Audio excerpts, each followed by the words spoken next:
Hello everyone, కాజు mushroom కర్రీని సింపుల్గా, ఈజీగా అండ్ హెల్దీగా విత్ రెస్టారెంట్ స్టైల్లో ఏ విధంగా చేసేయాలో చూసేద్దామా?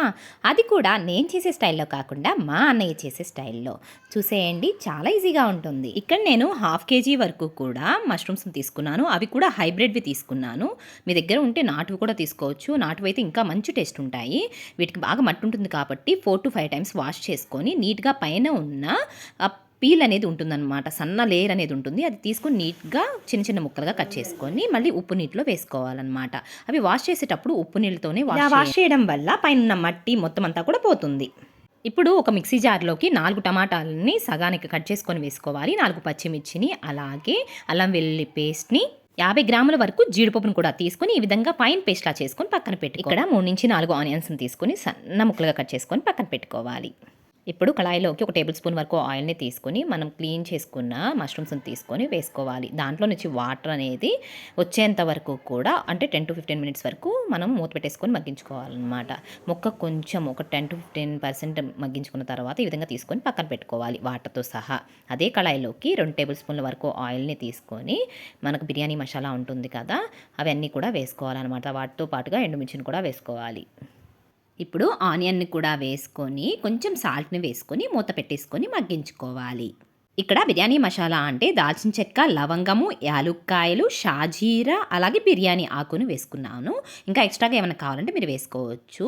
ఈ ఆనియన్స్లోకి కొంచెం సాల్ట్ని, కొంచెం పసుపుని కూడా యాడ్ చేసుకొని మూత పెట్టేసుకొని ఈ విధంగా తిప్పుకుంటూ మిక్స్ చేసుకోవాలి. మాడకుండా గ్రేవీ కన్సిస్టెన్సీలో వచ్చేటట్టుగా మనం మిక్స్ చేసుకోవాలన్నమాట. అంటే గోల్డెన్ కలర్లో వచ్చేటట్టుగా మిక్స్ చేసుకోవాలి. ఇవి గోల్డెన్ కలర్లోకి వచ్చిన తర్వాత ఈ విధంగా మనం గ్రేవీగా చేసుకుని పెట్టుకున్న టమాటా పేస్ట్ని కూడా వేసుకొని ఈ విధంగా ఆయిల్ అనేది పైకి తేలేంత వరకు కూడా మిక్స్ చేసుకోవాలి. ఇప్పుడు మనము ముందుగా వేయించుకొని పెట్టుకున్న మష్రూమ్స్ని వాటర్తో సహా వేసేసుకొని మిక్స్ చేసుకోవాలి. మీకు వాటర్ వద్దు అని అనుకుంటే కనుక వాటర్ని తీసి పక్కన పెట్టేసుకోవచ్చు. అవి తర్వాత అయినా యాడ్ చేసుకోవచ్చు. ముందు మష్రూమ్స్ని యాడ్ చేసుకొని ఈ విధంగా కొంచెం సాల్ట్ని అడ్జస్ట్ చేసుకొని ఒకసారి మొత్తం అంతా మిక్స్ చేసుకొని మీకు అవసరమైనంత వరకు వాటర్ని యాడ్ చేసుకొని, అలాగే జీడిపప్పును కూడా యాడ్ చేసుకొని కొంచెం కొత్తిమీరని యాడ్ చేసి ఒకసారి మూత పెట్టేసుకొని మిక్స్ చేసుకొని మూత పెట్టేసుకొని ఒక 10 to 15 మినిట్స్ వరకు ఉంచుకోవాలన్నమాట. మధ్య మధ్యలో తిప్పుకుంటూ 10 మినిట్స్కి ఒకసారి మూత పెట్టేసుకొని మగ్గించుకుని ఈ విధంగా ఆయిల్ అనేది పైకి తేలేంత వరకు కూడా మనం తిప్పుతూ ఉండాలి. ఆయిల్ కొంచెం పైకి తేలిన తర్వాత ధనియాల పొడి 1 టేబుల్ స్పూను వేసుకొని మళ్ళీ మూత పెట్టుకొని, ఇది మన్నయ్య స్టైల్ అని చెప్పాను కదా, మనం ఏ పొడి వేసినా కూడా కొంచెం మూత పెట్టేసుకొని మగ్గించుకుంటే దాంట్లోకి పట్టేస్తుందంట. సో ఇది అన్నయ్య టిప్ అనమాట. సో ఇప్పుడు గరం మసాలా, ధనియాల పొడి, జీలకర్ర పొడిని 3 రకాలుగా వేసి ఈ విధంగా మూత పెట్టేసుకొని ఆయిల్ అనేది పైకి తేలేంత వరకు ఉంచుకున్న తర్వాత 1 టేబుల్ స్పూన్ వరకు నెయ్యిని కూడా వేసుకొని ఒకసారి మొత్తం అంతా మిక్స్ చేసుకోవాలి.